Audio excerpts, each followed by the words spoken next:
O Batuque preservou muito mais do que pensávamos. Episódio 1. Até uns 20 anos atrás, éramos perseguidos por outras religiões afro-brasileiras. Só porque, supostamente, não nos enquadraríamos nos padrões delas. Eu sou Eric Wolff, especialista em História e Cultura afro-brasileira com ênfase nas religiões afro-gaúchas. Até os anos 80, apesar da quantidade de terreiros existentes no Rio Grande do Sul, o batuque era pouco divulgado, ocasionando uma certa perseguição por não cumprir os padrões de outros segmentos.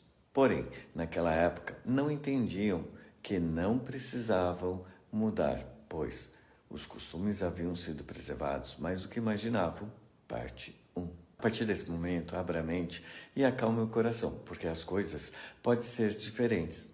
Dê uma chance ao conhecimento. Seguidores de outras vertentes religiosas perseguiam os batuqueiros e atacavam constantemente, pois diziam que o batuque era uma umbanda que brincava com orixá, ou que éramos candomblés de cabeludos, um termo pejorativo.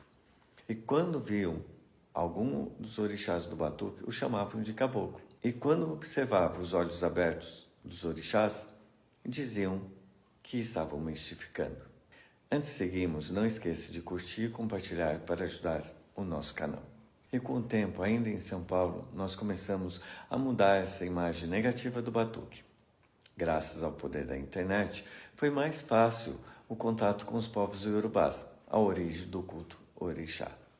Que através do Palácio do Alafim de Oió foi possível fazermos pesquisas de campo e do Palácio da Sua Majestade mandavam vídeos e entrevistas especialmente para nós. E com isso, os convido para que vejam o quanto o nosso batuque preservou da nossa origem. Nesse vídeo observaremos Xangô manifestado no falecido Elegum, em Oió, na Nigéria. Ele está com os olhos abertos, falando naturalmente com os devotos e abençoando, assim como se portam os orixás do batuque. E assim chegamos ao final de hoje. Peço que nos sigam para receber notificações sempre que publicarmos alguma novidade. E até a próxima, pessoal!